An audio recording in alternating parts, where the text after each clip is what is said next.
ಬೆಳಿಗ್ಗೆ ಬೆಳಿಗ್ಗೆ ತುಂಬಾ ಟೇಸ್ಟಿಯಾಗಿರುವಂಥ ತಿಂಡಿ, ಹಾಗೆ ಕ್ವಿಕ್ ಆಗಿ ಮಾಡುವಂಥದ್ದು, ಲಂಚ್ ಬಾಕ್ಸ್‌ಗೂ ಸೂಪರ್ ಆಗಿರಬೇಕು. ಹಾಗೆ ತುಂಬಾ ಟೈಮ್ ಕಡಿಮೆನಲ್ಲಿ ಈ ತರ ಸೂಪರ್ ಟೇಸ್ಟಿಯಾಗಿರುವಂತಹ ರೆಸಿಪಿಗಳನ್ನ ಮಾಡ್ಕೋಬೇಕು ಅಂತ ಎಲ್ರಿಗೂ ಇಷ್ಟ ಇರುತ್ತೆ. ಹಾಗಾದ್ರೆ ನೀವು ಒಂದೇ ಒಂದ್ಸಲಿ ಈ ಕ್ಯಾಪ್ಸಿಕಮ್ ಮಸಾಲಾ ರೈಸ್‌ನ ಟ್ರೈ ಮಾಡಿ. ಖಂಡಿತವಾಗ್ಲೂ ವಾರಕ್ಕೊಮ್ಮೆ ಆದ್ರೂ ಈ ರೈಸ್‌ನ ಮಾಡ್ಕೊಂಡು ತಿಂತೀರಾ. ಅಷ್ಟು ಚೆನ್ನಾಗಿರುತ್ತೆ. ಹಾಗೆ ತುಂಬಾ ಈಸಿಯಾಗಿ ಕೂಡ ಮಾಡ್ಬೋದು. ಲಂಚ್ ಬಾಕ್ಸ್‌ಗೆ ಬೆಸ್ಟ್ ಅಂತಾನೆ ಹೇಳ್ಬೋದು. ಸೊ ನೋಡ್ತಾ ಇದ್ದೀರಲ್ಲ ಎಷ್ಟು ಕ್ರಂಚಿ ಆಗಿರುವಂತಹ ಕ್ಯಾಪ್ಸಿಕಮ್ ರೈಸ್ ಮಾಡ್ಬೋದು ಅಂತ. ಸೊ ಮತ್ತೆ ತಡ ಬನ್ನಿ ಇದನ್ನ ಮಾಡೋದು ಹೇಗೆ ಅಂತ ನೋಡೋಣ. ಮೊದಲನೇದಾಗಿ ಒಲೆ ಮೇಲೆ ಒಂದು ಪ್ಯಾನ್ ಅನ್ನ ಇಟ್ಕೊಂಡು ಅದಕ್ಕೆ 1 ಟೇಬಲ್ ಸ್ಪೂನ್ ಆಗುವಷ್ಟು ಎಣ್ಣೆನ ಹಾಕೊಳ್ಳಿ. ಆಮೇಲೆ 1 ಟೇಬಲ್ ಸ್ಪೂನ್ ಆಗುವಷ್ಟು ಕಡಲೆಬೇಳೆ, ಹಾಗೆ ಉದ್ದಿನ ಬೇಳೆ, ಹಾಗೆ ಒಂದ್ ಸ್ವಲ್ಪ ಜೀರಿಗೆ, ಹಾಗೇನೆ 1-2 ಟೇಬಲ್ ಸ್ಪೂನ್ ಆಗುವಷ್ಟು ಧನಿಯಾ ಹಾಕೊಂಡು ಚೆನ್ನಾಗಿ ಫ್ರೈ ಮಾಡ್ಕೊಳ್ಳಿ. ಮೀಡಿಯಂ ಫ್ಲೇಮ್ ಅಲ್ಲಿ ಇಟ್ಕೊಂಡು ಚೆನ್ನಾಗಿ ಫ್ರೈ ಮಾಡ್ಕೋಬೇಕು.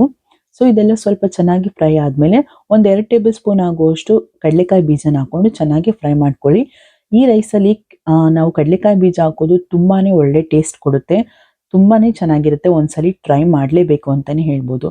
ಹಾಗೆ ಇದಕ್ಕೆ ಖಾರಕ್ಕೆ ಅನುಗುಣವಾಗಿ 2 ಗುಂಟೂರು, 2 ಬ್ಯಾಡಗಿ ಮೆಣಸಿನಕಾಯಿನ ಹಾಕೊಂಡಿದ್ದೀನಿ. ಹಾಗೆ 1-2 ಟೇಬಲ್ ಸ್ಪೂನ್ ಆಗುವಷ್ಟು ಬಿಳಿ ಎಳ್ಳನ್ನ ಹಾಕೊಳ್ತಾ ಇದ್ದೀನಿ. ಬಿಳಿ ಎಳ್ಳು ತುಂಬಾನೇ ಒಳ್ಳೆ ಟೇಸ್ಟ್ ನ ಕೊಡುತ್ತೆ. ಹಾಗೆ ಹೆಲ್ತ್ಗೂ ಕೂಡ ತುಂಬಾನೇ ಒಳ್ಳೇದು. ಕೊನೆಯಲ್ಲಿ ಗ್ಯಾಸ್ನ ಆಫ್ ಮಾಡಿ 1-2 ಟೇಬಲ್ ಸ್ಪೂನ್ ಆಗುವಷ್ಟು ಕೊಬ್ಬರಿನ ಹಾಕೊಂಡು ಚೆನ್ನಾಗಿ ಫ್ರೈ ಮಾಡ್ಕೊಳ್ಳಿ. ಆ ಬಿಸಿನೇ ಸಾಕು, ಅದಕ್ಕೆ ಉರಿ ಏನ್ ಬೇಕಾಗಲ್ಲ. ಸೊ ನೀಟಾಗಿ ಮಿಕ್ಸ್ ಮಾಡ್ಕೊಳ್ಳಿ. ಇದನ್ನ ಒಂದು 10 ನಿಮಿಷಗಳ ಕಾಲ ತಣ್ಣಗಾಗೋದಕ್ಕೆ ಬಿಟ್ಬಿಡಿ. ಇದು ಕಂಪ್ಲೀಟ್ ಆಗಿ ತಣ್ಣಗೆ ಆದ್ಮೇಲೆ ಮಿಕ್ಸಿ ಜಾರ್ಗೆ ಹಾಕೊಂಡು ಈ ರೀತಿ ತರಿಯಾಗಿ ರುಬ್ಕೋಬೇಕು. ನಾನು ತೋರಿಸ್ತಾ ಇದ್ದೀನಲ್ಲ, ಈ ರೀತಿ ರುಬ್ಕೊಂಡ್ರೆ ಚೆನ್ನಾಗಿರುತ್ತೆ. ನೋಡಿ ತೋರಿಸ್ತಾ ಇದ್ದೀನಲ್ಲ, ಈ ರೀತಿ ಇರಬೇಕು. ಇವಾಗ ಇದನ್ನ ಪಕ್ಕಕ್ಕೆ ಎತ್ತಿಟ್ಕೊಳ್ಳೋಣ. ನೆಕ್ಸ್ಟ್ ಒಲೆ ಮೇಲೆ ಒಂದು ಪ್ಯಾನ್ ಅನ್ನ ಇಟ್ಕೊಂಡು ಒಂದು 3-4 ಟೇಬಲ್ ಸ್ಪೂನ್ ಆಗುವಷ್ಟು ಎಣ್ಣೆನ ಹಾಕೊಳ್ತಾ ಇದ್ದೀನಿ. ನೀವು ಬೇಕಾದ್ರೆ ತುಪ್ಪ ಅಥವಾ ಬಟರ್ ಬೇಕಾದ್ರೂ ಹಾಕೋಬಹುದು. ಇವಾಗ ಇದಕ್ಕೆ 1 ಟೇಬಲ್ ಸ್ಪೂನ್ ಆಗುವಷ್ಟು ಸಾಸಿವೆ, ಹಾಗೆ ಕಡಲೆಬೇಳೆ, ಉದ್ದಿನ ಬೇಳೆ ಸ್ವಲ್ಪ ಸ್ವಲ್ಪ ಹಾಕೊಳ್ಳಿ. ಹಾಗೆ ಕಡಲೆಕಾಯಿ ಬೀಜ 1-2 ಟೇಬಲ್ ಸ್ಪೂನು. ಕಾಳುಗಳೆಲ್ಲ ಜಾಸ್ತಿ ಇಷ್ಟಪಡ್ತೀನಿ ಅಂದ್ರೆ ಜಾಸ್ತಿ ಹಾಕೊಳ್ಳಿ, ಇಲ್ಲಾಂದ್ರೆ ಸ್ವಲ್ಪ ಹಾಕೊಂಡ್ರೆ ಸಾಕಾಗುತ್ತೆ. ಹಾಗೆ 2-3 ಒಣಮೆಣಸಿನಕಾಯಿನ ಮುರಿದು ಈ ತರ ಹಾಕೊಂಡು ಚೆನ್ನಾಗಿ ಫ್ರೈ ಮಾಡ್ಕೊಳ್ಳಿ. ಅದಾದ್ಮೇಲೆ ಸ್ವಲ್ಪ 1-2 ಕಡ್ಡಿ ಆಗುವಷ್ಟು ಕರಿಬೇವಿನ ಸೊಪ್ಪನ್ನು ಹಾಕೊಂಡು ಅದನ್ನು ಕೂಡ ಚೆನ್ನಾಗಿ ಫ್ರೈ ಮಾಡ್ಕೊಳ್ಳಿ. ಇವಾಗ ಇದಕ್ಕೆ ಒಂದು ಈರುಳ್ಳಿನ ಈ ರೀತಿ ಕಟ್ ಮಾಡ್ಕೊಂಡು ಅದನ್ನು ಕೂಡ ಫ್ರೈ ಮಾಡ್ಕೊಳ್ಳಿ. ಈರುಳ್ಳಿ ತುಂಬಾ ಜಾಸ್ತಿ ಬಾಡಿಸೋ ಅವಶ್ಯಕತೆ ಇಲ್ಲ, ಸ್ವಲ್ಪ ಫ್ರೈ ಆದ್ರೆ ಸಾಕು. ಯಾಕಂದ್ರೆ ಅದರಲ್ಲಿ ಕ್ರಂಚಿನೆಸ್ ಹಾಗೆ ಇದ್ರೆ ತುಂಬಾನೇ ಚೆನ್ನಾಗಿರುತ್ತೆ ಈ ಕ್ಯಾಪ್ಸಿಕಮ್ ರೈಸ್ಗೆ. ಒಂದು 2-3 ನಿಮಿಷ ಫ್ರೈ ಆದ್ರೆ ಸಾಕು. ನೋಡಿ ಇವಾಗ ಚೆನ್ನಾಗಿ ಫ್ರೈ ಆಗಿದೆ. ಮೀಡಿಯಂ ಫ್ಲೇಮ್ ಅಲ್ಲಿ ಇಟ್ಕೊಂಡೆ ಚೆನ್ನಾಗಿ ಫ್ರೈ ಮಾಡ್ಕೊಳ್ಳಿ. ಇವಾಗ ಇದಕ್ಕೆ ಕ್ಯಾಪ್ಸಿಕಮ್ನ ನಾನು ಆಡ್ ಮಾಡ್ಕೊಂಡಿದ್ದೀನಿ. ಒಂದು ದೊಡ್ಡ ಗಾತ್ರದ ಕ್ಯಾಪ್ಸಿಕಮ್ನ ಈ ರೀತಿ ಕಟ್ ಮಾಡ್ಕೊಂಡು ಆಡ್ ಮಾಡ್ಕೊಳ್ತಾ ಇದ್ದೀನಿ. ಕ್ಯಾಪ್ಸಿಕಮ್ ಅಷ್ಟೇ ತುಂಬಾ ನಾವು ಜಾಸ್ತಿ ಬೇಯಿಸೋದು ಬೇಡ. ಅದನ್ನು ಕೂಡ ಕ್ಯಾಪ್ಸಿಕಮ್ ಹಾಕೊಂಡು ಒಂದು 2-3 ನಿಮಿಷ ಚೆನ್ನಾಗಿ ಬೇಯಿಸ್ಕೊಳ್ಳಿ.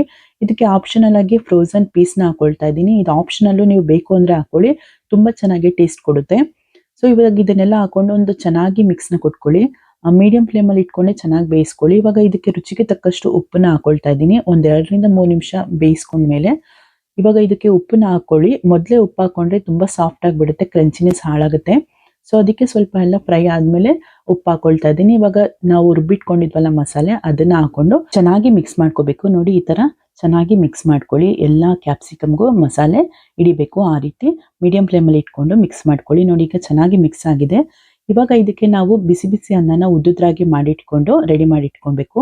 ಅದನ್ನ ಆಡ್ ಮಾಡ್ಕೊಳ್ತಾ ಇದ್ದೀನಿ. ಹಾಗೆ ಇದಕ್ಕೆ ಒಂದು ಅರ್ಧ ಹೋಳಾಗುವಷ್ಟು ನಿಂಬೆಹಣ್ಣನ್ನ ಹಾಕೊಳ್ತಾ ಇದ್ದೀನಿ. ಹಾಗೆ ಸ್ವಲ್ಪ ಕೊತ್ತಂಬರಿ ಸೊಪ್ಪನ್ನ ಮೇಲ್ಗಡೆ ಉದುರಿಸ್ಕೊಂಡು ನೀಟಾಗಿ ಮಿಕ್ಸ್ ನ ಮಾಡ್ಕೊಳ್ಳಿ. ಇದು ಜಸ್ಟ್ ಒಂದು 10-15 ನಿಮಿಷದಲ್ಲಿ ಎಲ್ಲ ರೆಡಿ ಆಗ್ಬಿಡುತ್ತೆ. ನೀವೆಲ್ಲ ಕಟ್ ಮಾಡ್ಕೊಂಡು ಅನ್ನ ಮಾಡ್ಕೊಳ್ಬೇಕು ಅಂದ್ರೆ ಒಂದು 30 ಮಿನಿಟ್ಸ್ ಮ್ಯಾಕ್ಸಿಮಮ್ ಅಂದ್ರೆ ಕ್ಯಾಪ್ಸಿಕಮ್ ರೈಸ್ ರೆಡಿ ಆಗುತ್ತೆ.